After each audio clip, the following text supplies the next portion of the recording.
Assalamualaikum warahmatullahi wabarakatuh.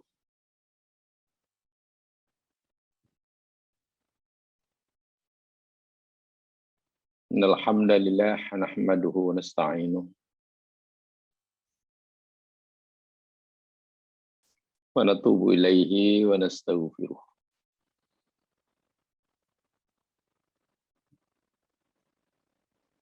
Wa na'udzu billahi min syururi anfusina wa min sayyiati a'malina.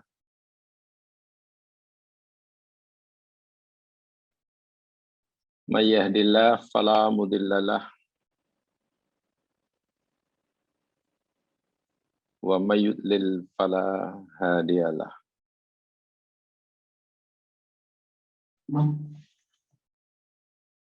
Asyhadu an la ilaha illallah wahdahu la syarika lah wa asyhadu anna Muhammadan abduhu wa rasuluh.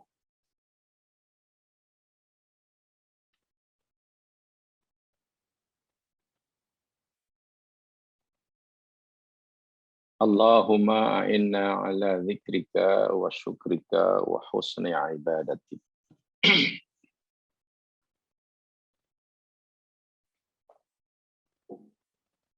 Allahumma ighfir lana dhunubana wa wassi' lana fi khuluqina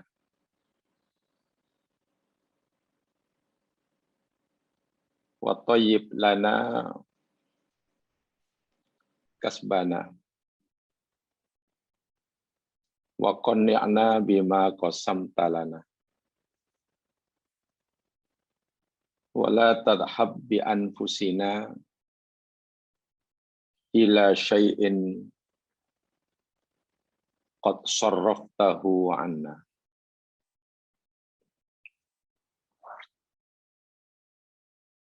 Ya Allah, ya Tuhan kami, ampunkanlah dosa-dosa kami. Muliakanlah bagi kami akhlak budi pekerti kami.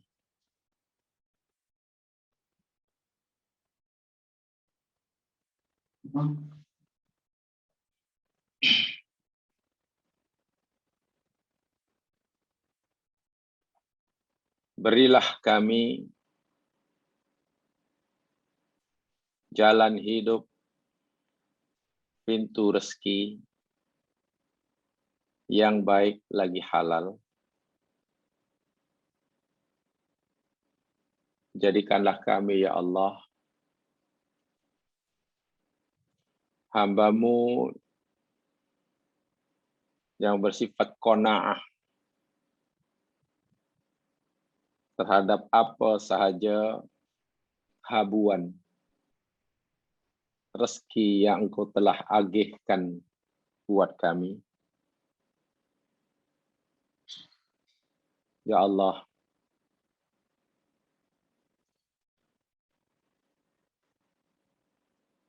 janganlah Engkau jadikan kami sentiasa mengingati sesuatu yang Engkau telah palingkan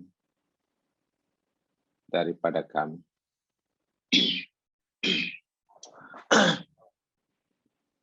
Amin.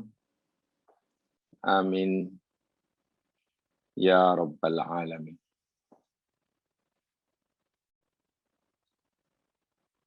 Muslimin, muslimat, rahimakumullah.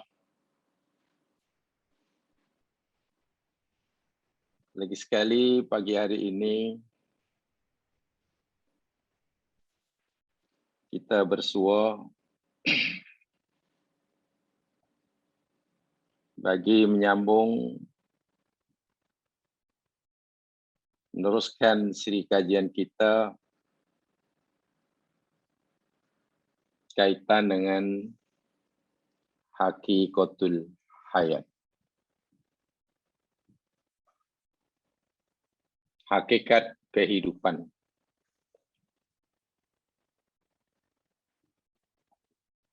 Pada siri lepas kita telah bicarakan sama ayat yang ke-9 muka surat 25, yakni surah At-Takatsur ayat yang pertama dan kedua.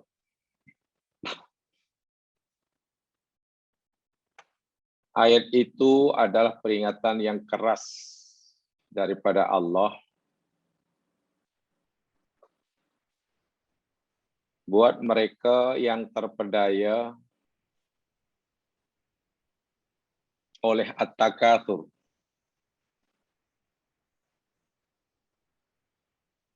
Berlomba-lomba mengejar sesuatu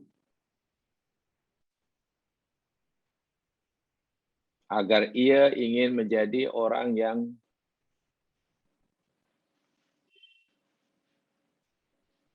di hadapan,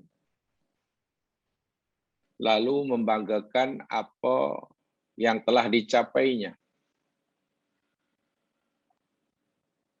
tanpa mempedulikan apa kata agama, bolehkah, atau sebaliknya dalam mencarinya. Takatsur ini penyakit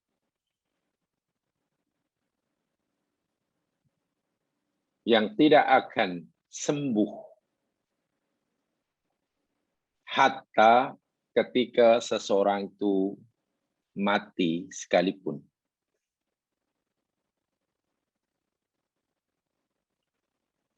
Orang yang dijangkiti penyakit takatsur hingga mati pun sebetulnya jiwanya belum puas. Masa hidup dia masih terus mengejar dan mengejar sesuatu dengan cara apa sekalipun yang dia yakini apabila telah mendapatkannya pasti bahagia, pasti puas.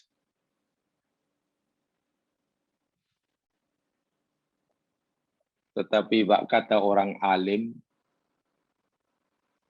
dia sebenarnya seperti mana orang yang sedang dahaga tetapi minum air laut.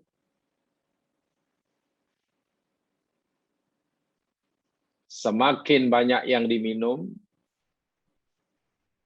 bukan dapat menghilangkan dahaganya, tapi menambahkannya.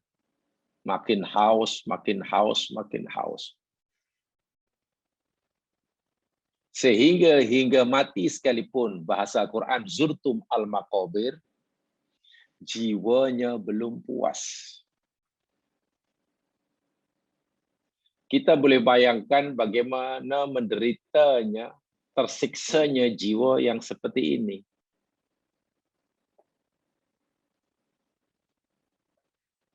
Pada masa ketika mana ia menghadap Tuhannya, Allah Subhanahu wa Ta'ala, yang seharusnya sudah siap sedia dengan bekalan yang mencukupi, tenang, tiada rasa takut. Ini tidak. Bukan sekadar persediaan bekalan yang dibawa jauh daripada mencukupi, sementara cita-cita, angan-angan, harapannya semasa hidup masih belum tercapai. Dan kekecewaan itu tetap dibawa hingga mati. Menghadapi hari akhirat penuh dengan rasa takut, sedih, ditambah pula meninggalkan dunia dengan perasaan kecewa. Sebab itulah Allah ingatkan betul. Jangan sampai at-takatsur menimpa diri kamu. Karena at-takatsur adalah salah satu penyakit yang menyebabkan seseorang itu fi lahwin, dalam keadaan lalai akan tujuan hidupnya. Sekarang kita akan pelajari ayat yang ke-10. Muka surat 25.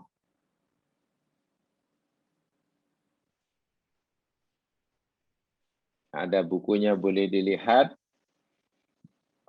Yang tidak ada rujuk surah Al-Fajr.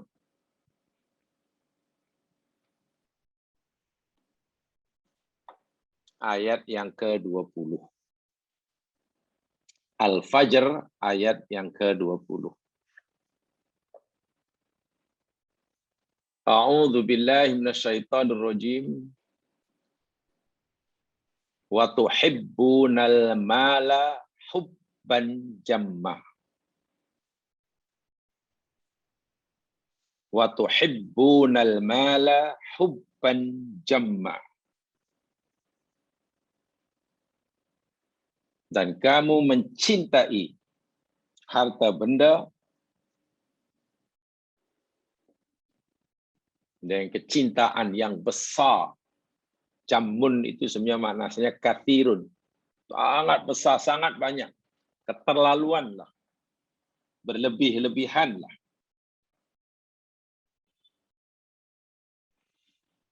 Jamaah sekalian,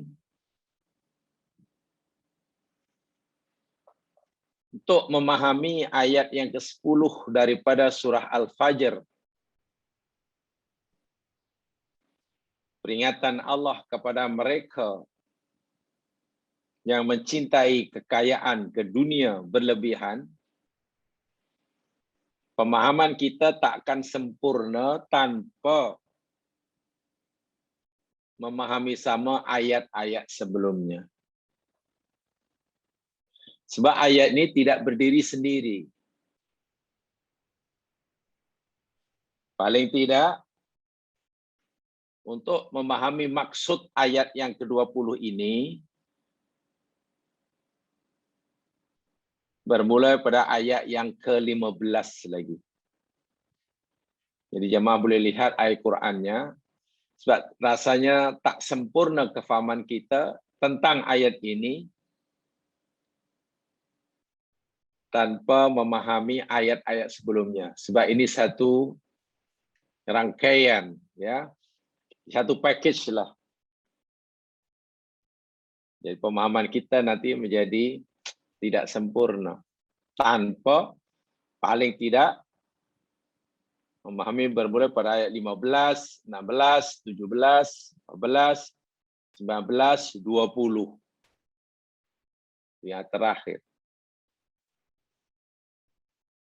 Di mana dalam ayat yang ke-15 dan 16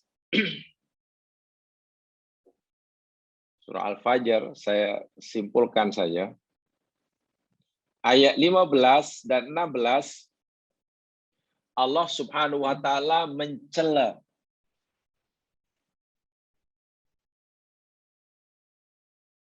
Allah Subhanahu wa taala memberitahu kepada manusia akan pandangan mereka yang salah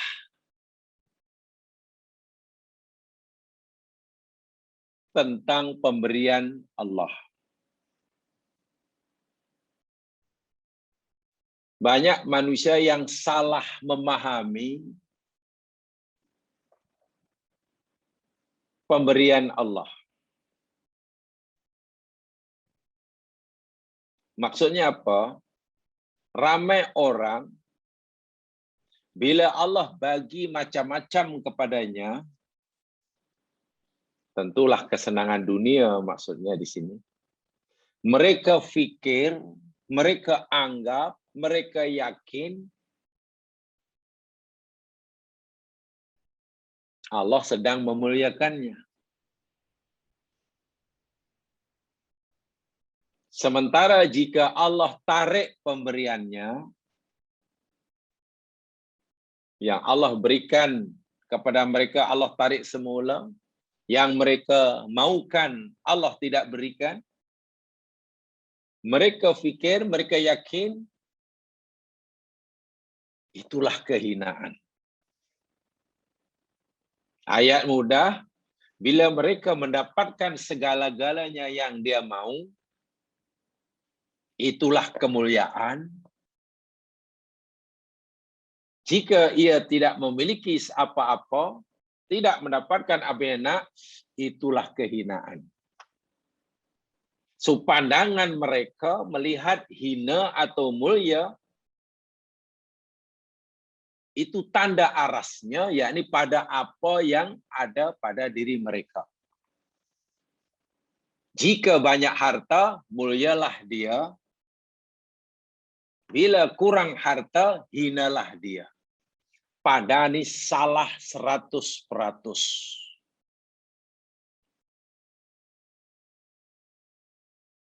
Akhirnya, jika orang meletakkan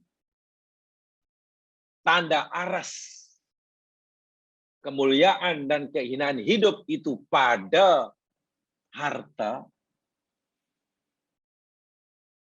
bila dapat memiliki banyak mulia, bila miskin, hina, ya pasti orang akan sanggup melakukan apa saja untuk mendapatkannya. Karena dalam fikiran mereka sudah yakin gagal mendapatkannya, hina hidup aku. Nah, ini puncanya. Lalu Allah kata, kalla. Saya tidak perlu memperpanjang uraian ayat ini, 15-16, karena ini telah kita pelajari pada siri-siri yang lepas. Tolong dirujuk saja penjelasannya.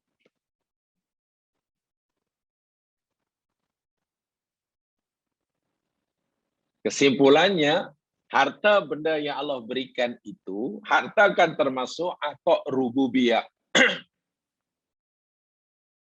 Dan atok rububiyah ini Allah berikan pada siapa yang dia kendaki. Yang baik ke, yang tak baik ke, yang mukmin ke, yang kafir ke, yang percaya ke, yang tak percaya, Allah bagi. Kalau ada orang mukmin yang baik, Allah bagi dia kemewahan hidup, atau banyak. Orang kafir pun Allah bagi kekayaan. Jika orang yang kuat ibadah, Allah bagi dia sehat walafiat tubuh badannya.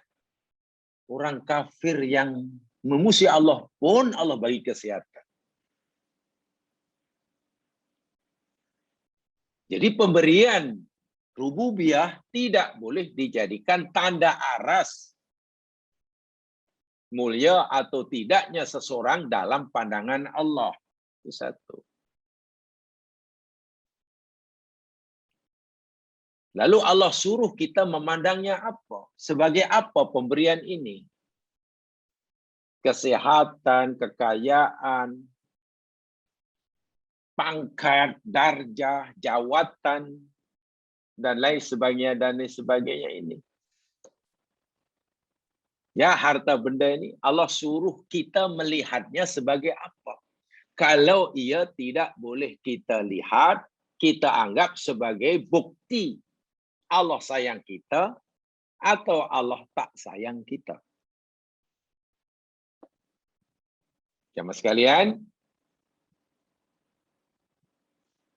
harta sebagai wasilah. Sebagai wasilah. Di dalam ayat ini disebutkan tuhibbunal mala hubba. Kamu lebih mencintai harta. Dan cinta kamu sangat berlebihan. Hubban jamma.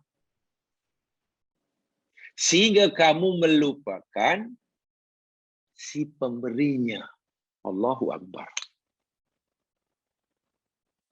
Harta, seakan-akan Allah berfirman, harta kemewahan yang aku berikan padamu di sini ini, aku suruh kamu jadikannya sebagai alat kendaraan untuk mendekatkan dirimu kepada aku, untuk kamu lebih kenal aku, untuk kamu memuji aku, untuk kamu patuh pada aku, dan seterusnya dan seterusnya. Malangnya, karena cintamu kepada pemberian aku berlebih-lebihan,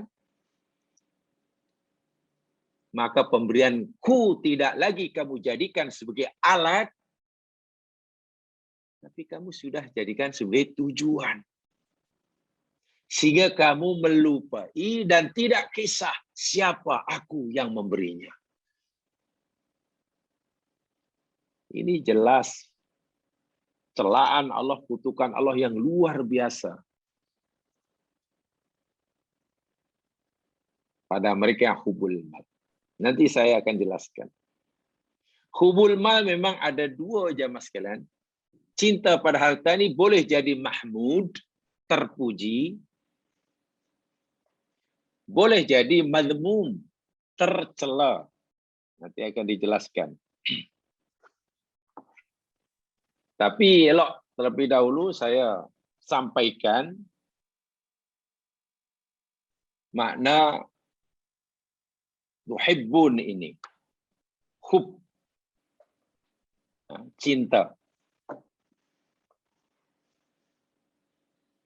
Ada perbezaan antara hubbun, mahabbah, dengan mawaddah, wuddun. Hubbun dan wuddun, ada bezanya. Hubbun itu yakni mastaqarra fil qalbi. Apa yang ada di dalam hati.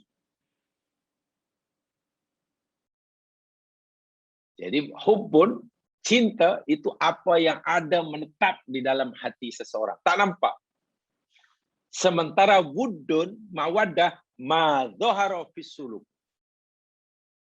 Sesuatu yang dapat dilihat dari kepribadian jana seorang. Ayat mudah. Hub itu yakni perasaan suka yang ada di dalam hati. Sementara wuddun itu perasaan suka tadi yang sudah dizahirkan. Berupa perbuatan, berupa tingkah laku, berupa ucapan, berupa dan seterusnya dan seterusnya. Yaitu kullu wuddin, kullu wadudin muhib. Tiap-tiap orang yang wuddun pasti muhibbun. Walaisa kullu muhibbin wadud. Dan tidak semua muhibbun itu wuddun.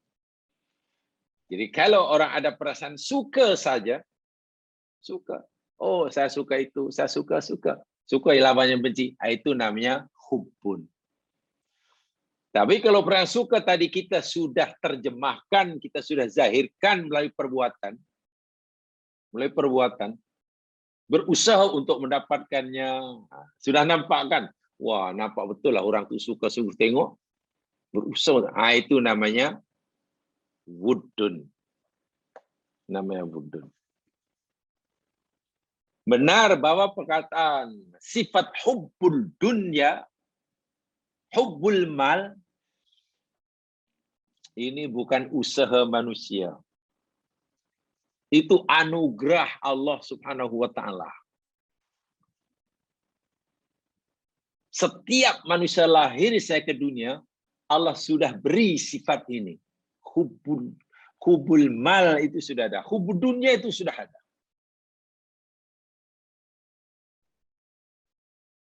Tak tahu dari mana datangnya, tak tahu karena tidak ada orang belajar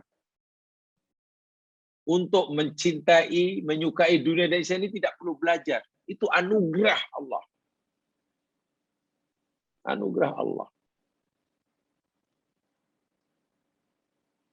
Jadi kita tidak boleh membunuhnya.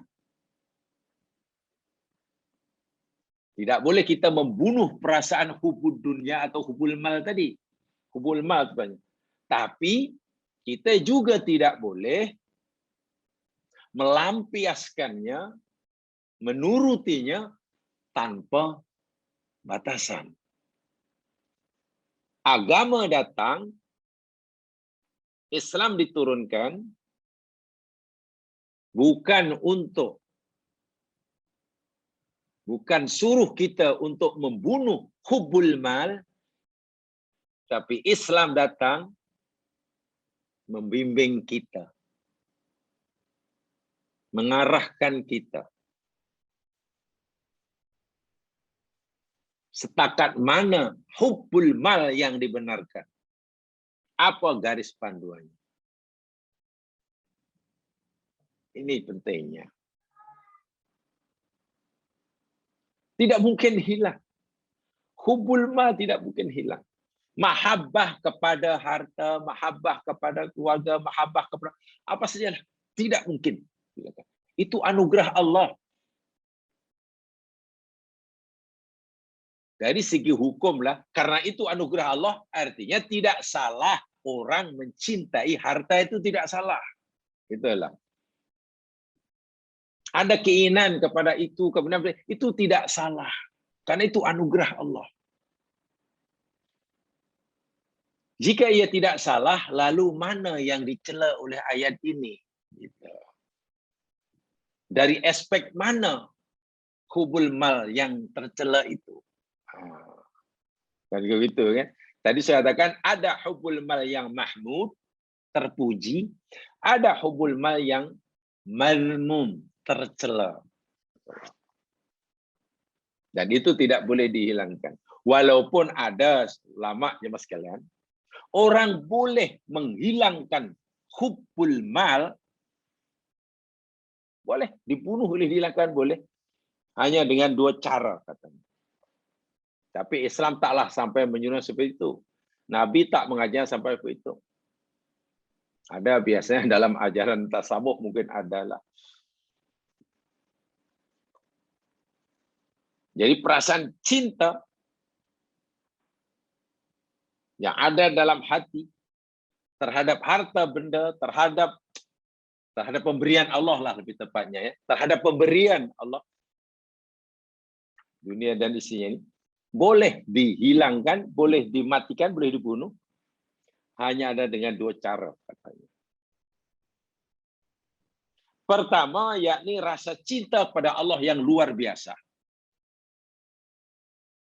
Bila hati seseorang itu telah diisi, dipenuhi dengan mahabbatullah yang luar biasa, sehingga menggetarkan diri seorang itu, maka cinta pada selain Allah itu pasti keluar dengan sendirinya.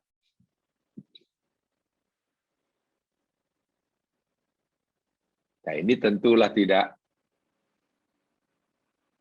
mungkin kan, nampaknya susah.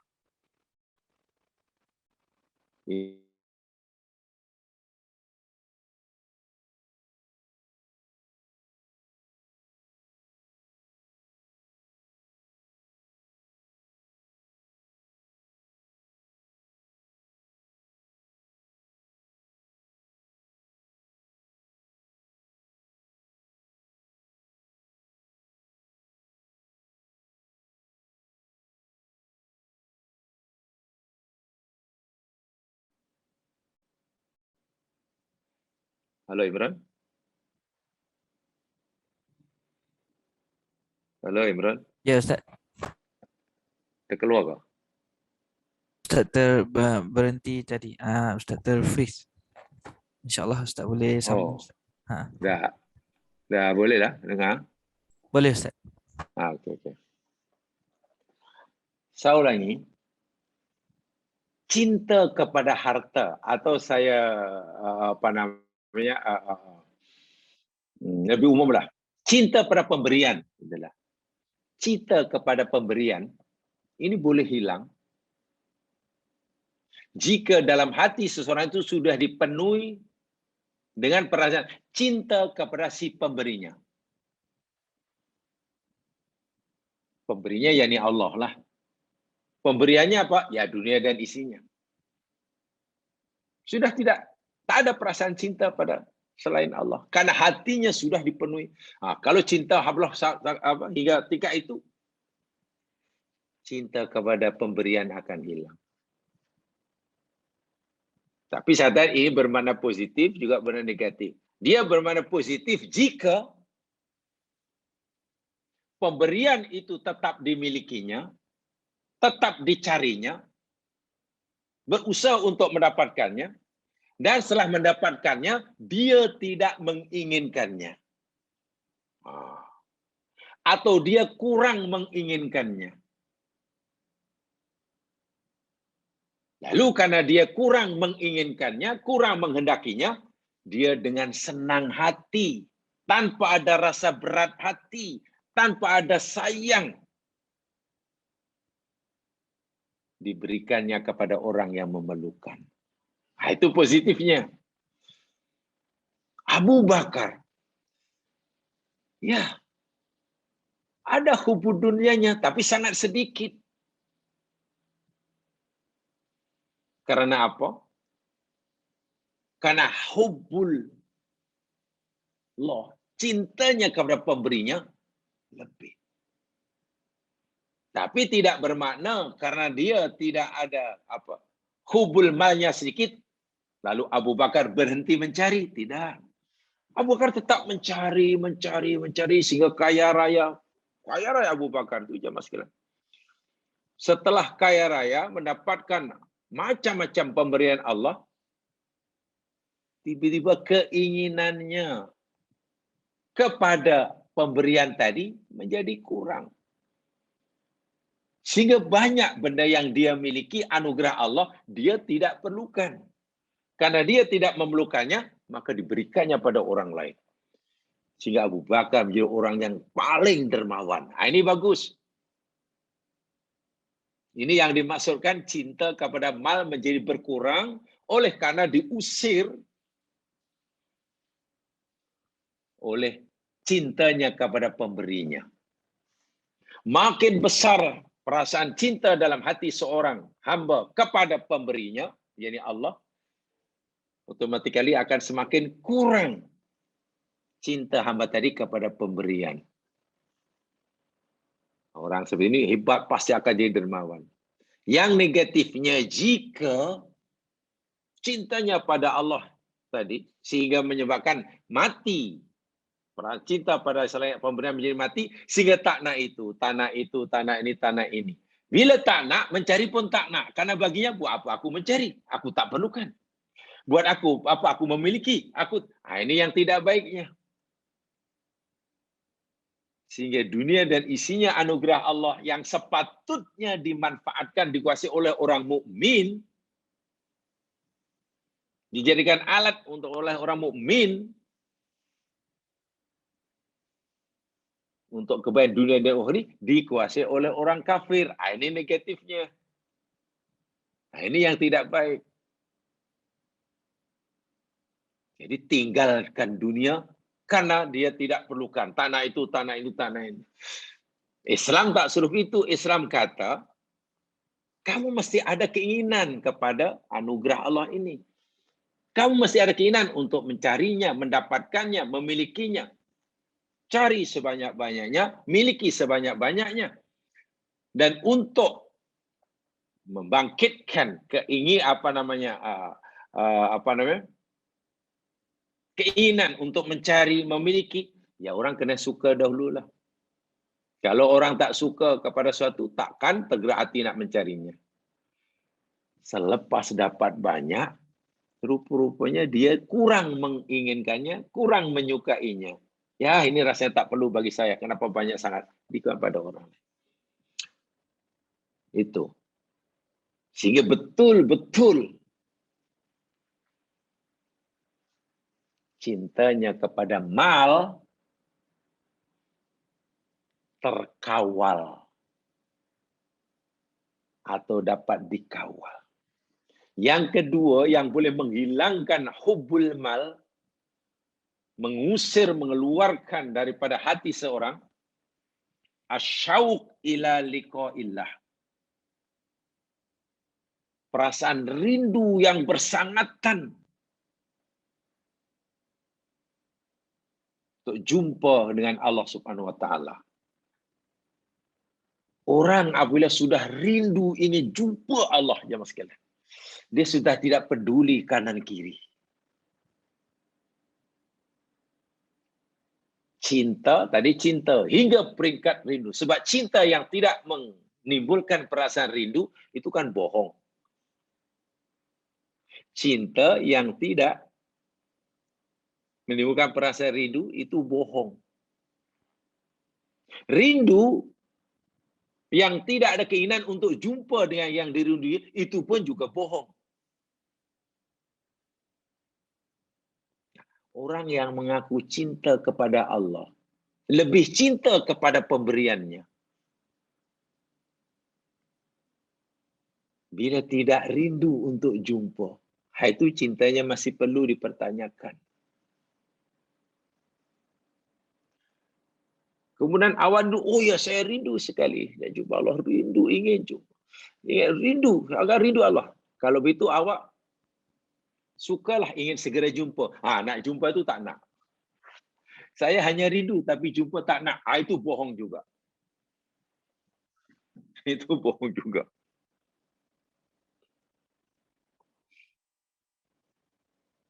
Ada di dalam kitab Hilyatul Auliya, ya mas sekalian. Dikarang oleh Abu Nu'aim al-Isfahani. Dia seorang orang yang menguasai hadis, tapi dia lebih minat dalam hadis-hadis yang sifatnya rohani.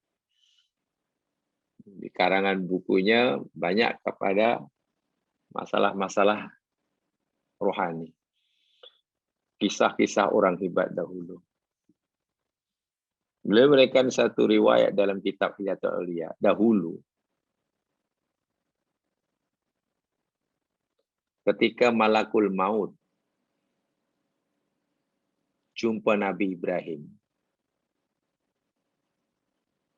disuruh oleh Allah untuk mematikan, mengambil nyawa Ibrahim karena sudah tiba masanya. Ya, selepas berdialog begitu. Kan setiap Nabi ini diberi pilihan ya. Dia tiba aja setiap Nabi ini diberi pilihan. Sama ada nak meninggal saat itu, atau nak apa namanya istilahnya ya, nak tangguh. Nak tangguh. Jadi malaikat ni datang cuma memberitahu bahwa ia diutus Allah untuk mematikan. Apa jawab Ibrahim? Wahai malaikat maut,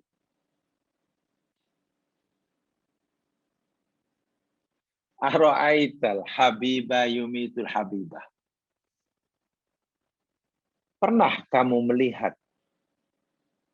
pernah kamu jumpa seorang kekasih hendak mematikan kekasihnya? Kamu datang, kamu kata utusan Allah, hendak disuruh untuk mematikan aku. Ya bahasa hariah matikanlah, atau bahasa kasarnya membunuh aku. Coba kamu pikir, ada kekasih ingin mematikan, ingin membunuh kekasihnya.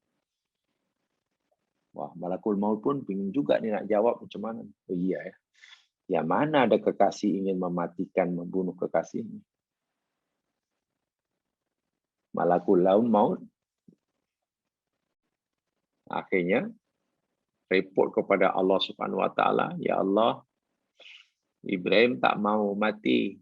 Dia kata, mana ada kekasih hendak mematikan kekasihnya. Ibrahim ini kan sangat mengasihi Allah. Namanya Khalilullah kan. Gelar Ibrahim ini Khalilullah. Ibrahim sangat sayang Allah. Allah pun sangat sayang Ibrahim. Jadi Ibrahim fikir, mana ada kekasih hendak mematikan kekasihnya.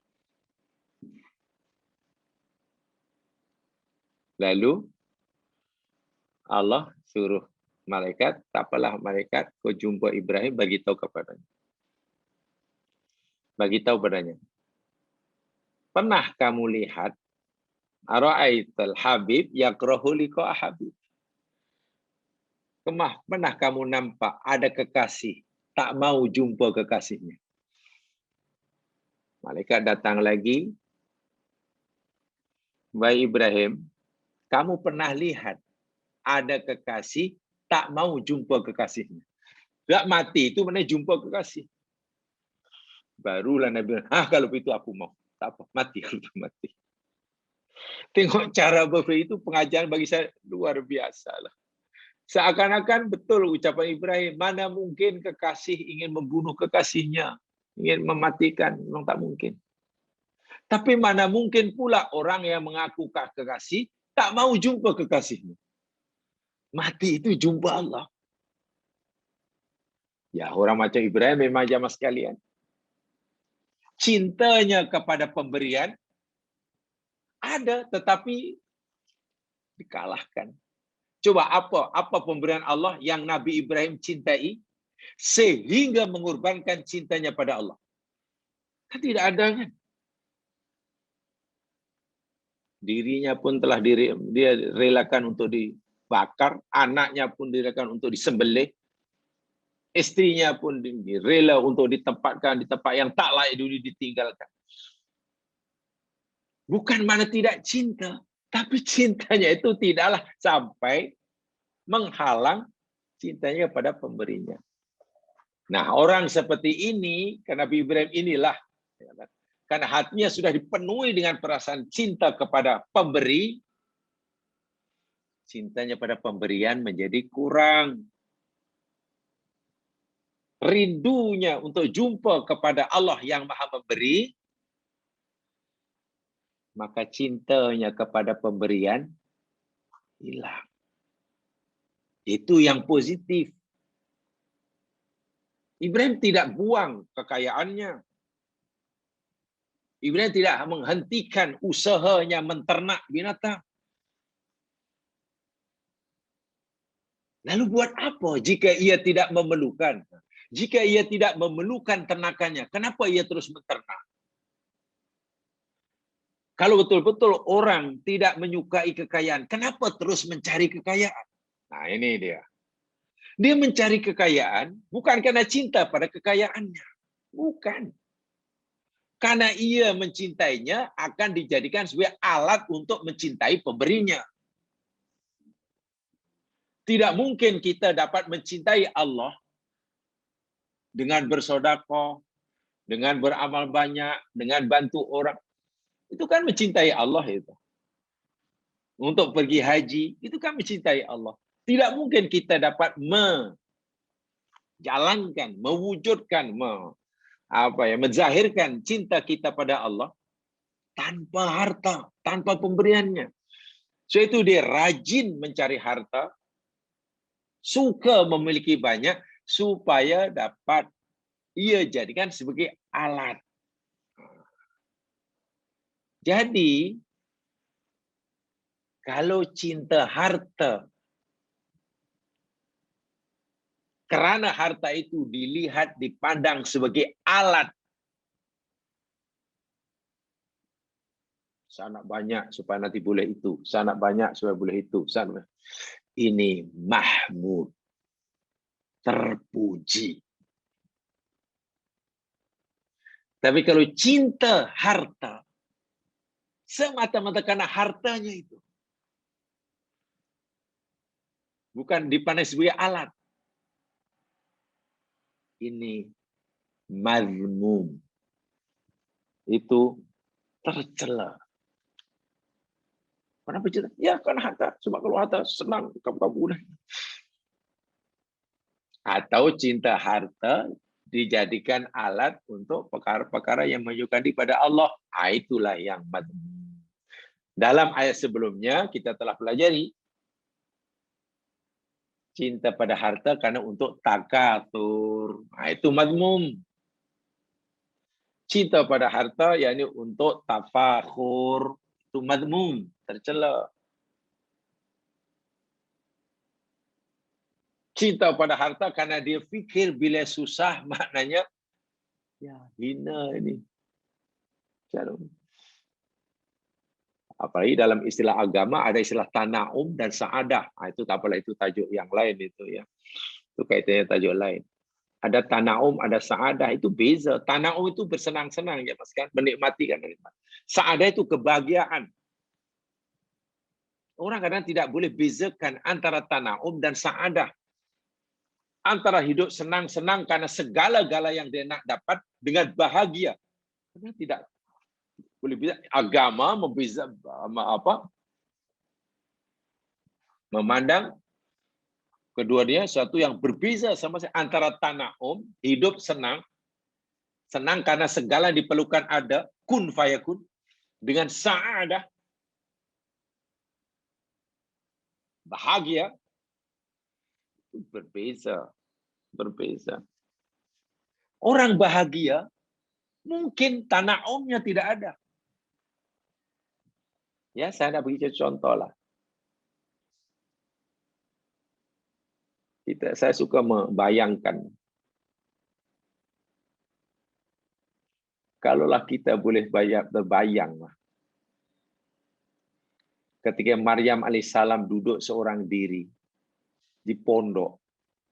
Mihrab lah. Untuk beribadah.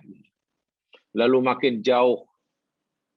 Menjauhkan dirinya daripada kaya kampung halamannya. Buat pondok lagi, mihrab lagi. Ibadah. Ringkas kata, kemudian Maryam mengandung atas kehendak Allah tanpa suami. Tiba masa untuk melahirkan anak. Sedih luar biasa. Macam mana nanti bila orang tanya ini anak siapa? Nak kata ini anak pemberian Allah, tak ada orang percaya. Tak nak jawab, mereka menuduh aku berzina. Itu sudah terbayang. Tiba masa nak melahirkan pula, akhirnya carilah tempat untuk bersandar. Seorang diri. Coba kalau kita lihat dari segi luar, adakah Maryam sedang tanaum? Tak, tanaum apa kenikmatan yang ada? Serba kekurangan, nak melahirkan anak tanpa bapak pun seorang diri. Tentulah kalaulah katalah ada video, kata sudah ada YouTube lah. Tak tahu kita bayangkan, Masya Allah. Apalah nasib perempuan itu dah. Dahlah dia mengandung tanpa tak jelas siapa suaminya. Nak berikan anak seorang diri, tak ada kemudahan. Macam manalah nak menanggung nanti. Lemah. Tak. Kalau kita lihat di luar, mana ada nikmat itu? Mana ada kegembiraan? Tapi tahukah itu kebahagiaan yang luar biasa? Betapa tidak?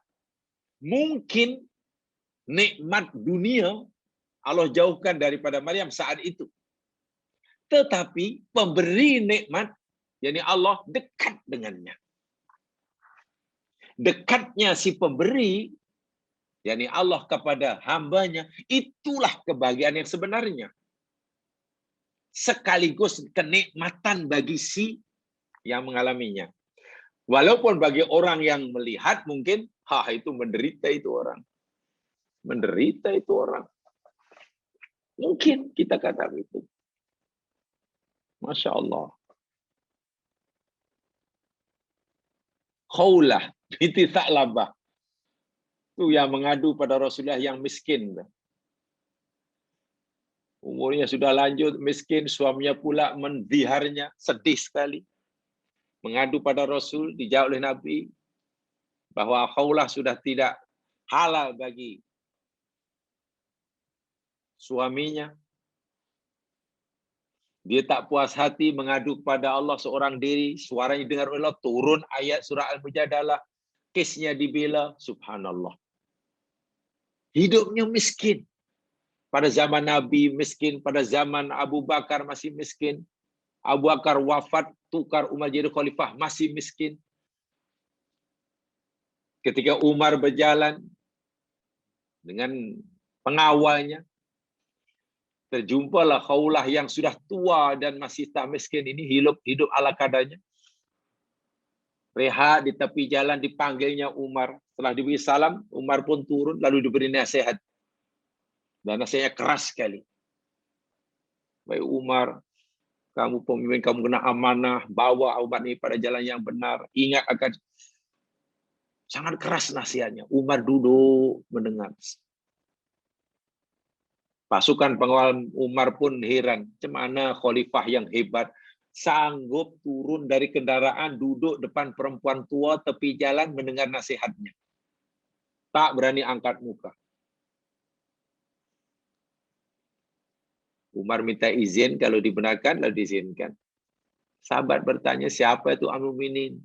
Sehingga engkau sanggup begitu. Jika dia tidak membenarkan aku untuk pergi dan terus menasihati aku akan bersedia mendengar nasihatnya. Bagaimana Umar tidak mau mendengar nasihatnya? Allah pun mendengar rintihannya. Kamu tahu dia adalah Khawlah binti Tha'labah. Pertanyaannya, dari segi zahir, Khawlah itu tidak punya banyak kenikmatan hidup. Pemberian Allah tidak banyak untuk membuat hidupnya senang. Miskin. Tapi coba kalau kita bayangkan kita hidup saat itu, kalau kita tanya Khawlah, adakah engkau menderita dalam hidup? Saya yakin 100%. Khawlah, aku bahagia. Bagaimana engkau bahagia, Khawlah? Rumahmu pun tidak secantik sahabat yang lain. Pakaian kamu pun tak pernah bertukar. Makanan kamu pun sangat sederhana. Ya, sebab bagi kita dia fikir asal tana'um, asal hidupnya serba ada, pasti bahagia. Kalau bahagia pasti tidak. Dia bahagia karena Allah dekat dengannya dan dia dekat dengan Allah.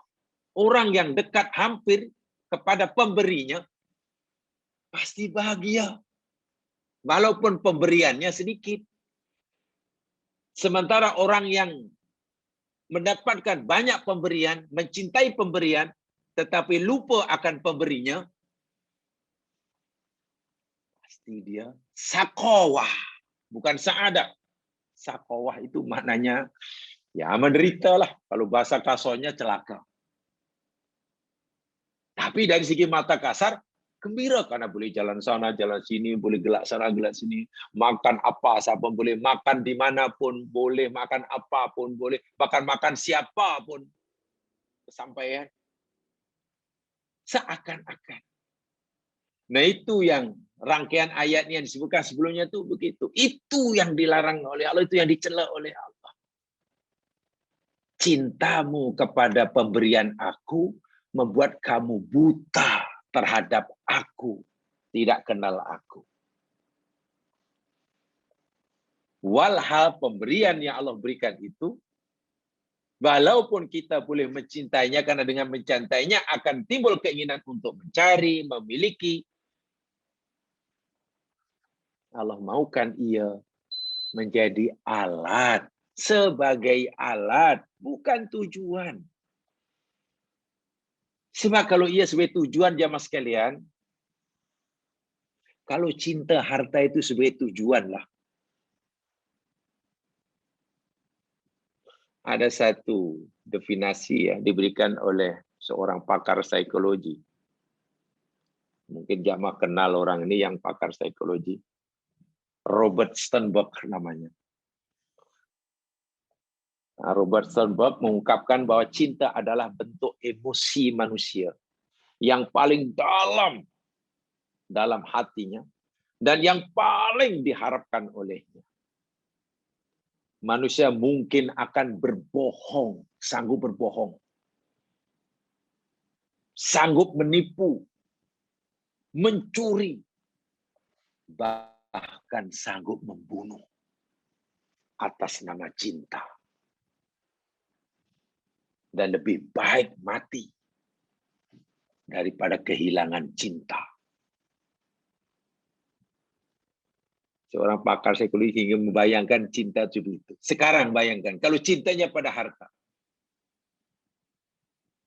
Tuhibbunal mala hubban jamma. Apa yang berlaku? Betul. Kata Robert, sebab betul. Sanggup berbohong. Sanggup menipu. Sanggup berbunuh. Sanggup putus silaturahim. Ya.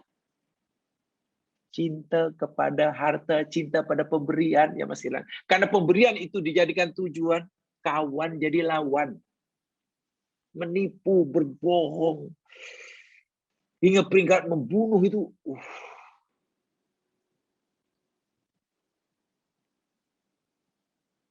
Walhal Allah tidak menghendaki seperti itu. Sahabat Nabi banyak yang kaya raya, tapi mereka sangat takut berbohong ketika mencari kekayaan. Nak mengurangi timbangan sikit pun takutnya luar biasa, karena pasti tempatnya di neraka. Untung sikit karena menipu pembeli, karena timbangannya dikurangi. Untung sedikit karena menipu penjual, karena bila membeli timbangannya dipenuhkan. Untung, tapi dengan keuntungan yang sangat sedikit, dengan cara menipu, balasnya neraka. Sahabat Nabi pikir, buat apa? Itu sia-sia. Itu jalan sengsara, jalan kecelakaan. Rela merelakan dia dicampak dalam neraka hanya untuk mendapatkan keuntungannya sedikit dengan cara menipu. Walaupun mereka ini bebas menipu, bebas curang, bebas rasuah, ya, tidak pernah melakukan kong kaling kong, tapi ramai sahabat Nabi yang kaya raya. Banyak kaya raya. Karena tahu kekayaan itu hanya alat, tidak boleh dicari dengan cara yang salah. Bagi mereka yang menganggap itu sebagai tujuan, ya sanggup melakukan apa saja demi tujuannya. Demi mendapatkan itu. Waliyadzubillah. Tumanadzubillah. Nih, tuhibbunal mala hubban jamma. Jam sekalian, mal. Ya, di situ mal ya. Ya, adalah macam-macam definisi yang diberikan oleh seseorang ulama. Dahulu apa itu pengertian mal. Ya. Macam-macam definisi yang diberikannya. Yang pastilah mal itu yakni apa saja yang dimiliki oleh seseorang dan dapat dimanfaatkannya. Secara umum itulah pengertian mal. Daripada sebenarnya mal ini daripada kalimat maul sebetulnya. Alif itu asalnya waw. Ya. Dalam bahasa Arab malun mim alif lam. Alif itu asalnya waw, maulun asalnya.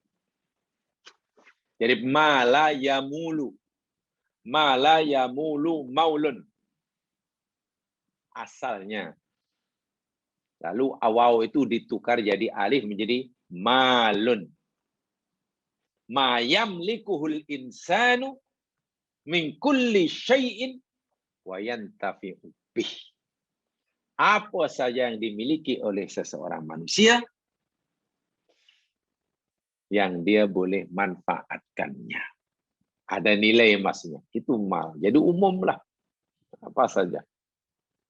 Dan kita maklum, Allah memberi tahu kita fungsi mal yang Allah berikan ini. Dalam Al-Quran Allah beritahu. Pertama, mal itu kata Allah menurut Al-Quran, al-malu wal banuna zinatul hayatid dunya. Itu dalam surah Al-Kahfi itu ya. Al-malu harta wal banuna dan anak pinak zinatul hayatid dunya. Perhiasan kehidupan yang di sini yang sekarang. So mal itu zina. Karena itu mal itu penting atau tidak penting? Penting. Mustahak tidak mustahak? Sangat mustahak. Kehidupan dunia ini menjadi indah. Salah satu sebabnya karena adanya mal. So mal adalah zina. Adakah zina itu haram? Tidak. Bahkan Quran memberi amaran keras kepada kul Man harrama zinatallah. Zinatal Allah. Siapa yang berani mengharamkan perhiasan yang Allah turunkan pada hambanya? Nah, jadi asalnya halal kecuali yang diharamkan. Satu. Tetapi dalam kesempatan lain, dalam ayat yang lain, Allah beritahu kita, mal ini bukan semata-mata perhiasan yang mustahak bagi Tuhan kamu. Tapi mal ialah, mal juga, wa'lamu annama amwalukum wa auladukum fitnah. Ketahui oleh kamu, hanya saja harta-harta kamu dan anak pinak kamu adalah fitnah. Ujian pula. Jadi ujian. Dia apa namanya? Zina, tapi jika dia juga ujian. Jadi kena hati-hati. Inilah, jadi kita pertama sekali, kita dalam memandang, melihat, harta itu sebagaimana yang Allah suruh kita memandang. Itu panduan pertama. Saya ulangi. Agar cinta kita kepada harta yang merupakan naluri fitrah pemberian Allah kepada kita itu tidak mendatangkan kesengsaraan hidup kita dunia dan akhirat. Sebaliknya membolehkan kita bahagia dunia akhirat. Pertama, kita hendaklah melihat harta, memandang harta, punya persepsi tentang harta sebagaimana yang Allah suruh. Pertama. Kalau kita ditanya, apa pandanganmu tentang harta? Coba beritahu kami, apa persepsi kamu pandangan tentang harta? Di sinilah. Berilah. Pandangan kita mesti sama dengan apa yang Allah suruh kita memandangnya. Allah memberitahu kita, harta itu, harta zina. Zinatul hayati dunia. Dia perhiasan. Kalau itu baik tak baik? Baik. Perlu atau perlu? Sangat perlu. Sangat kita perlukan. Karena zina. Tapi jangan lupa. Zina itu memang ada daya penarik. Namanya zina. Zina pasti ada daya penarik. Kalau tidak punya daya penarik, mana disebut zina? Karena ia punya daya penarik, Allah ingatkan, harta juga fitnah. Itu ujian.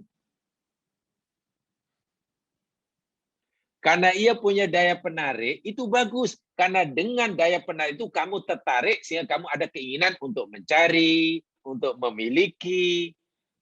Itu positifnya.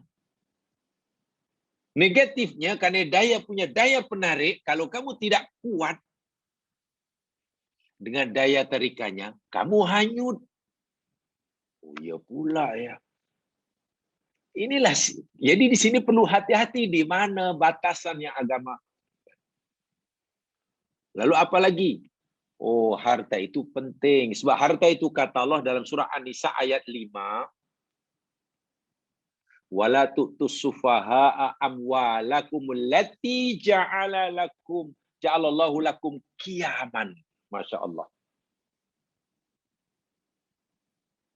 Jangan kamu berikan kepada anak-anak orang-orang yang masih sufaha, bodoh.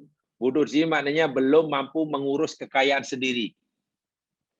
Ini ceritanya anak yatim. Ditinggal mati oleh orang tuanya yang kaya raya. Ia mewarisi harta pusaka orang tuanya yang banyak itu, tapi belum mampu mengurusnya sendiri. Maka perlu wali yang mengurus kekayaannya. Si wali ini, penjaga harta anak yatim ini, dilarang oleh Allah untuk menyerahkan harta anak yatim kepada mereka yang masih belum mampu mengurus sendiri. Nanti hartanya habis. Itulah. Pastikan kalau nak serahkan juga kepada si yatim ini dah mampu menguruskan sendiri. Kalau diniagakan pun dah tahu nanti mesti untung. Kalau tidak nanti akan habis. Dilarang. Kenapa? Karena harta itu kata Allah, allati ja'alallahu lakum qiyaman. Tengok. Harta itu penting kata Allah, karena harta itu sebagai qiyam. Qiyam bahasa umumnya tiang. Tiang kehidupan, ya Mas.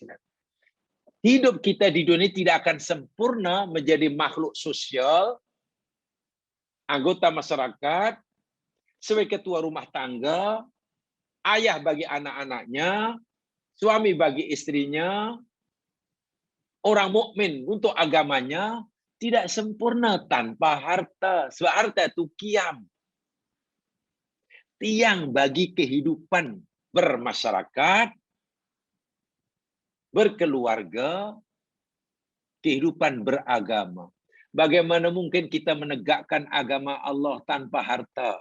Tak boleh, harta itu qiyamnya. Bagaimana mungkin hendak membina rumah tangga bahagia tanpa harta? Tidak mungkin. Bagaimana mungkin hendak memerdekakan bangsa tanpa harta? Tidak mungkin. So harta itu penting gitulah. Pandanglah harta itu seperti itu. Sekecil apapun. Sekecil apapun. Bahkan Masya Allah tengok. Di dalam hadis Bukhari.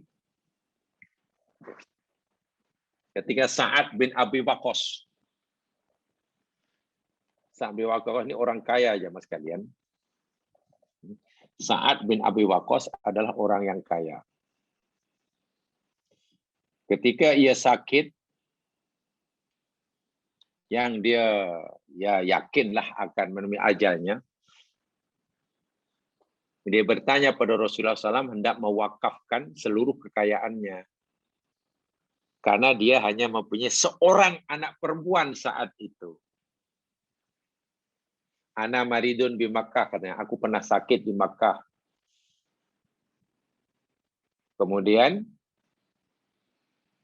aku berkata pada Rasulullah, ya Rasulullah, aku punya harta banyak, 5 lun. Ausi bimali, usi bimali, kulli. Aku ingin mewasiat, mewakafkan seluruh kekayaanku. Nabi kata, tak boleh. Tak boleh Sa'ad, kamu tak boleh wakaf semua kekayaan. Lalu aku kata, asyatru, kalau itu setengah aja Rasul. Aku nafkahkan separuh aja lah, biar separuh nanti untuk anak perempuanku, karena anak seorang orang. Oh tidak boleh. Tak boleh. Separuh tu banyak tu. Kalau bila atulus, aku nafkahkan sepertiga saja ya Rasul. Nabi kata, atulusul kathir. Yalah, bolehlah sepertiga. Walaupun sebetul masih banyak. Tengok. Harta banyak, nak mewakafkan, bagi kepada semua orang.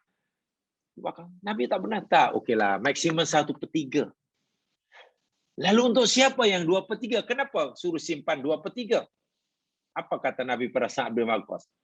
Innaka antadharu warathataka aghniya khairun min antadharum 'alatan yatakaffafuna nas. Sa'ad,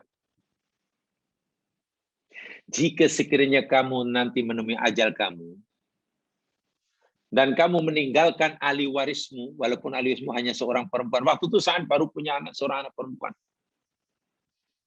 Kamu meninggalkan ahli warismu dalam keadaan berkecukupan, karena dapat pusat kamu. Itu jauh lebih baik, wahai Sa'ad, daripada kamu meninggalkan mereka papa kedana, yang nanti hanya menjadi bebanan orang lain. Tengok. Nabi tidak mau orang Islam mati, meninggal, lalu anak-anaknya yang masih kecil, masih menjadi bebanan orang. Jadi yatim piatu sana yang seorang ambil anak angkat. Bermakna Nabi suruh kita, masa hidup, berfikir, memikirkan macam mana ya nanti, jika aku meninggal, anak cucuku nanti, senang ke tak senang? Cukup tak keluar apa ekonominya? Cukup tak pendidikannya? Cukup. Itu diperintah oleh agama. Kalau itu harta itu penting. Harta itu penting. Mama anfaqta fa walaka sedekah. Sehingga dengan harta kamu boleh infakkan. Dan itu pahala. Hatta luqmah tarfa'u fi fimra'atik. Sehingga sesuap nasi, seketul daging yang kamu suapkan kepada mulut pasangan. Sedekah. Masya Allah. Jadi, ini kunci pertama. Macam mana kita memandang harta pemberian Allah itu? Pertama, kita pandang harta itu sebagai zinah, perhiasan. Jika ia sebagai perhiasan, mustahak atau tidak? Mustahak. Perlu ke tidak? Perlu. Perlu. Halal atau haram? Halal. Allah katakan semua halal kecuali yang Allah haramkan. Ia adalah qiyam, tiang kehidupan. Sendi kehidupan yang berjaya sempurna, misalnya kehidupan bermasyarakat, berumah tangga, bernegara, beragama,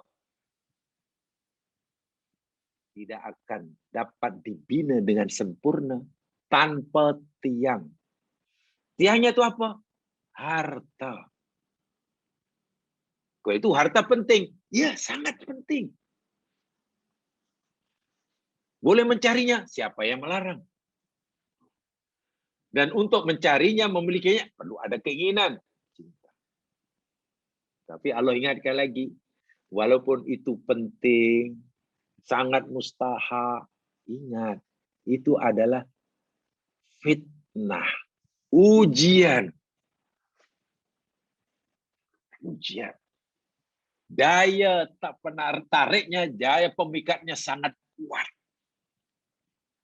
Jika kamu tidak berhati-hati, nanti kamu hanyut. Karena punya daya penarik yang kuat. Kamu tak tertarik langsung sehingga kamu meninggalkan sama sekali. Itu bukan kemauan aku, kata Allah. Itu bukan perintah aku. Tapi kamu hanyut, tertarik, terpesona dengannya, itu pun bukan kemauan aku. Di sini kamu, wahai manusia, kena pandai menjaga posisi kamu di hadapan harta pemberian aku. Sebab dengan harta ini kamu boleh masuk surga. Dengan harta pemberianku yang sama ini juga kamu boleh masuk neraka. Karena itu penyebab kamu ke surga atau neraka karena hartakah atau karena sikap kamu kepada harta. Disinilah yang kita kena faham. Sebab itu di sini ayat ini kan tidak mencela harta. Wa tuhibbunal mala hubban jamma. Ini kan bukan mencela harta. Ini mencela sikap manusia terhadap harta. Salah orang yang membenci harta, meninggalkan harta karena dia kata pasal harta nanti di akhirat banyak disoal, banyak disoal. Salah. Masuk neraka. Qarun itu masuk neraka karena hartanya banyak. Dia lupa Abu Bakar Abdurrahman bin Auf masuk surga pun karena hartanya banyak. Jadi hakikatnya kalau kita berfikir jernih, berfikir adil, diridhoi oleh Allah, dimurkai oleh Allah, nanti masuk surga kah atau masuk neraka kah di akhirat, ini bukan pasal hartanya, bukan pasal pemberian. Bagaimana mungkin Allah memberikan sesuatu pada hambanya dengan tujuan supaya hamba itu masuk neraka? Kan tidak mungkin ya mas sekalian. Bukan pasal, bukan terletak pada hartanya, tapi bergantung pada sikap orang itu terhadap harta. Gitulah. Mereka yang mengambil sikap melihat harta itu sebagai wasilah, tadi saya sudah katakan, sebagai wasilah ila maksudin sahih, sebagai alat untuk mencapai tujuan yang betul. Tanpa harta tak boleh zakat. Kalau itu saya mesti cari harta supaya boleh zakat. Boleh itu, boleh ini, boleh itu, boleh itu. Tidak mungkin saya akan jadi dermawan kalau aku tidak kaya. Umpamanya. Allah suruh aku jadi pemurah, dermawan. Orang dermawan itu kekasih Allah. Tapi bagaimana mungkin aku jadi dermawan jika aku miskin? Kalau itu aku perlu kaya. Jadi tujuan ia kaya karena ingin jadi dermawan. Masya Allah, mencari harta waktu itu berpeluh-peluh, mulia, dapat pahala. Karena maksud tujuannya sahih. Waqad yakunu wasilah ila maqasidin fasidah. Tapi juga boleh jadi harta menjadi wasilah, alat untuk mencari tujuan yang salah dan rusak. Bertentangan dengan agama. Jadi terpuji atau tidaknya harta itu, jamaah sekalian, bergantung kepada sikap manusia terhadap harta tersebut. Bukan pada hartanya. Ya. Saya nak beri satu contoh, jamaah sekalian. Ini duit hasil jual durian karena dia ada dusun durian. Ini duit hasil jual durian. Dapat apa nih? Rp5.000. Mulai musim jual durian, jual langsat, berpeluh-peluh menanam dahulu. Sekarang dah tiba masa dapat Rp5.000. Duit Rp5.000. Oh, Rp5.000. Ini duit Rp5.000 juga. Dikeluarkan oleh bank negara yang sama. Banknote yang sama. Tapi yang 5.000 yang sebelah ini hasil rasuah. Hasil rasuah. Jamaah boleh nampak perbezaan jika tidak diberitahu. Letak atas meja. Coba lihat mana dua ikat duit ini semua 5.000, yang ini pun 5.000 ini. Mana yang halal, mana yang haram, mana yang panas, mana yang sejuk. Mana yang surga, mana neraka. Boleh nampak bezanya? Tak nampak je masian. Sebab memang dia tidak punya hukum. Duit tu mana ada punya hukum. Kalaupun hukumnya neutral, halal namanya. Tapi kenapa tiba-tiba boleh menjadi penyebab neraka, boleh menyebabkan surga? Kan bukan duitnya. Yang menyebabkan pahala dan surga kan bukan pasal duitnya. Sikap orang tadi kan. Mendapatkan 5.000 karena jual hasil tanamannya. Ya, Masya Allah, pahala lah. Kerja yang halal itu kan berpahala, kan ibadah. Kasbul halal itu ibadah. Dapat 5.000 dengan cara yang halal berpuluh-puluh, itu ibadah itu. Bukan hanya halal, ibadah. Yang B dapat 5.000. Apa? Rasuah. Kan itu yang menjaga masuk nerakanya kan caranya itu. Bukan pasal duitnya. Jadi jangan salahkan duitnya. Pisang. Hasil tanaman sendiri. Dengan pisang curi. Rasanya beza ke sama? Sama aja. Warnanya sama, minyak sama.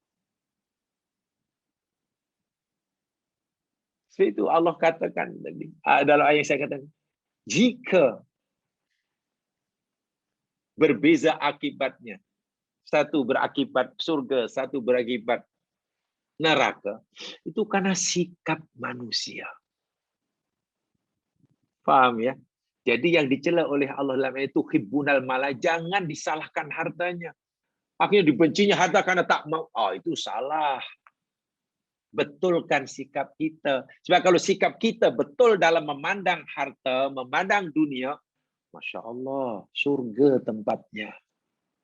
Surga tempatnya.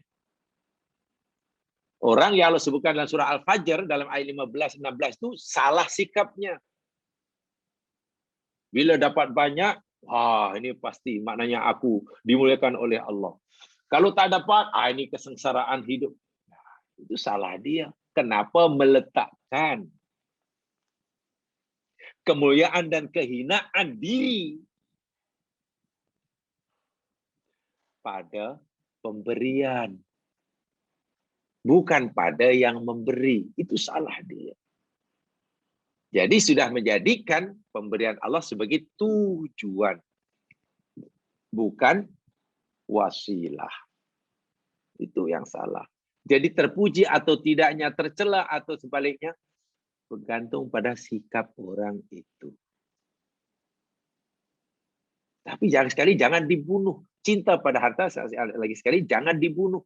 Karena dengan membunuh perasaan cinta pada harta, nanti pemberian Allah yang banyak di alam sana ini akan dikuasai oleh orang kafir.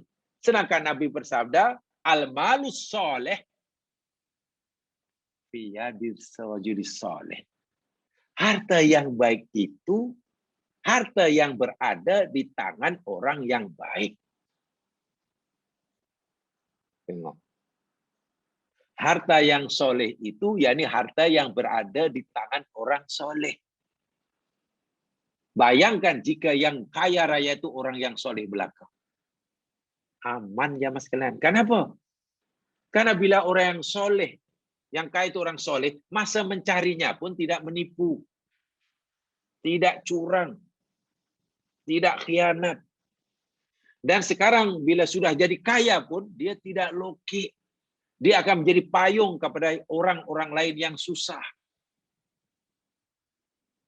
Dia akan membantu orang yang memerlukan bantuan. Masyarakat sekelilingnya pasti akan mendapatkan manfaat karena kesalihannya. Tapi bayangkan kalau harta yang melimpah-limpah ini berada di tangan orang yang toleh, yang fasid. Apa yang berlaku? Gara-gara yang orang yang merasa dirinya soleh, tak nak. Oh, saya tak nak itu, saya tak nak. Sebab kalau banyak harta, nanti banyak pertanyaan. Ibaratnya itu tak mau lulus ujian, tak mau dapat sijil, tak mau dapat title.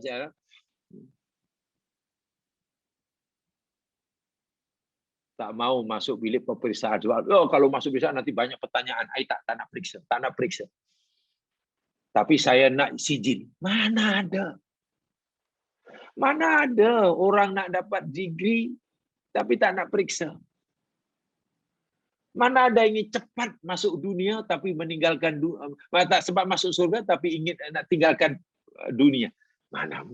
Mana ingin jadi orang dicintai oleh Allah dengan kedermawanannya jika ia miskin? Kan tidak mungkin kan? Nah ini dia. Sebab itu Nabi kata, harta yang baik itu harta yang ada di tangan orang soleh.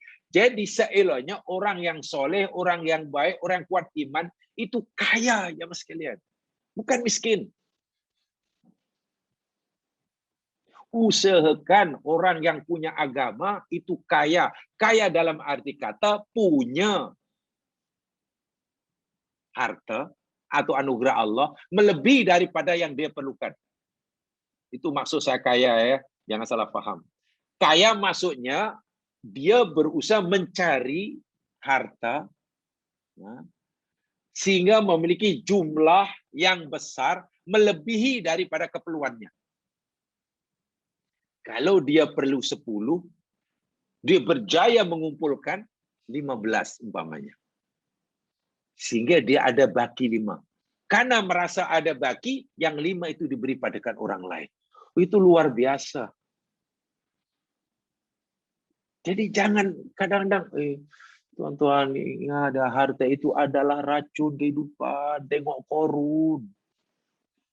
Korun tengok, mati nanti ini. Tengok Abu Lahab, tengok Abu Jahal. Lagipun mati tak dibawa. Ini bagi saya salah. Saya termasuk orang yang tidak setuju cara menyampaikan agama itu. Itu tidak sempurna menyampaikannya. Harta itu tidak punya hukum, dia bersifat neutral. Mencelakakan atau sebaliknya itu bergantung pada sikap kita. Sebab itu Nabi beritahu kita, harta yang baik itu berada di tangan orang yang baik. Karena jika yang kaya raya itu, katalah yang banyak kaya itu katalah orang baik-baik, orang soleh, Anda bayangkan. Kita boleh bayangkan katalah di negara ini katalah yang jutawan kaya, semua orang mukmin yang soleh. Misalnya soleh yang mukmin soleh ya, bukan hanya orang Islam, bukan orang yang beragama Islam, mukmin yang soleh. Kita boleh ada orang yang miskin. Mungkin tidak ada orang miskin yang susah karena cepat dibantu. Ya. Semasa mencarinya pun tidak merusak tatanan ekonomi. Karena apa? Tidak menipu, tidak curang, tidak roswah, tidak kong-kalingkong, tidak, Masya Allah. Mempekerjakan orang pun tidak khianat, tidak memeras keringat orang untuk dapat keuntungan. Tidak mengeksploitasi kesusahan orang. Kalau orang itu orang baik. Suruh orang bekerja, lalu diberi upah sesuai dengan kerjanya. Itu orang soleh. Kalau mukmin yang tidak soleh, suruh orang bekerja mati-matian, tapi bagi upah yang paling minimum. Mengeksploitasi kemiskinan orang, itu tidak soleh. Cara mencarinya pun tak betul, nanti bila dapat pun tak betul. Itu yang dicela oleh ayat ini. Menjadikan harta sebagai tujuan. Sebab itu Rasulullah SAW bersabda dalam satu hadis, riwayat Imam Al-Bukhari, Inna hadzal mali hulwatun hadrah. Sesungguhnya harta ini adalah sesuatu yang manis dan menghijau. Ibarat tanaman taman yang indah. Jamaah melihat taman yang menghijau, bunga yang beraneka ragam, indah dan sangat menarik. Dan harta itu Nabi umpamakan macam itulah. Macam kebun bunga yang menghijau, memerah, menguning, indah menawan. Faman akhadahu bisakhawati nafsin burika lahu fihi. Sesiapa yang mengambilnya, memilikinya taman yang indah tadi dengan bisakhawati nafsin, dengan sifat kedermawanan. Aku nak ambil benda itu, bila aku dapat nanti, aku ingin supaya aku boleh bagi pada orang lain. Saya nak miliki itu, bila dapat nanti aku nak share dengan orang lain. Bila itu niatnya, kata Nabi, burika lahu fi, akan diberkati. Itu jalan baginya menuju surga. Wa man akhadahu bi asrafin wa man akhadahu bi israfi nafsin lam yubarak lahu fi. Dan sesiapa yang mengambilnya dengan berlebih-lebihan, tamak dan haluba, dalam bahasa Al-Qur'annya dengan takatur tujuannya, maka Allah tidak akan beri keberkatan sikit pun, yang ada kesengsaraan. Yang ada kesengsaraan. Wa kana kalladzi ya'kulu wa la yashba. Orang sebenarnya ibaratnya orang dia makan tapi tak pernah kenyang. Itu. Makan tapi tak pernah kenyang, makan tak pernah, cari tak puas, itu tak akan dapat, itu sengsara itu. Yang pertama tadi dia ambil, lah banyak rupanya terlebih. Sepatutnya aku makan sepinggan saja, tapi saya sempat ambil 2 pinggan. Tak apa, sebenarnya bagi orang lain, bukan disimpan. Itu bahagia. Wal yadul ulya khairun minal yadis sufla. Tangan di atas lebih dari tangan di bawah. Tengok bagaimana Nabi menyuruh kita melihat harta. Jadi tercela atau tidaknya bukan karena hartanya, tapi karena pandangan sikap orang itu. Jadilah hadis yang lain, Ni'mal mal salih, ni'mal malu salihu lirajuli salih. Hadiskan oleh Imam Haythami dalam Zawaidnya. Sebaik-baik harta itu harta yang ada di tangan orang yang soleh. Harta soleh ialah harta yang ada di tangan orang soleh. Tadi telah saya jelaskan. Sebab itulah saya katakan tadi, orang Muslim ya kan, sangat-sangat dituntut oleh agama untuk berusaha mencari bersungguh-sungguh harta benda ini, sehingga nanti berjaya memiliki melebihi daripada yang diperlukan. Kenapa? Bila nanti berjaya memiliki apa yang diperlukan, dia pasti akan bersedia memberikannya. Kan dia tidak perlukan. Itu namanya orang soleh. Kalau dia memiliki daripada yang diperlukan yang lebih itu disimpan-simpan, itu orang bakhil. Itu bukan orang soleh. Mencarinya betul, semasa memilikinya betul, mau infakkan betul. Kan begitu kan. Lulus orang ini nanti di akhirat. Karena pertanyaan tentang harta kan min aina tasabahu wa fima anfaqahu. Dari mana kamu dapat, ke mana kamu belanjakan. Dan orang soleh pasti dapat menjawab. Sementara orang yang hubbul mal, yang hubban jama, ditanya dari mana kamu dapat, gagal menjawabnya. Kemana kamu belanjakan, gagal. Sengsara dia. Harta tetap harta. Di tangan orang soleh namanya harta, di tangan orang yang jahat pun namanya harta. Sama, benarnya sama. Tapi boleh mencelakakan dan boleh membagian bergantung pada sikap orang itu. Mudah-mudahan dapat difahami.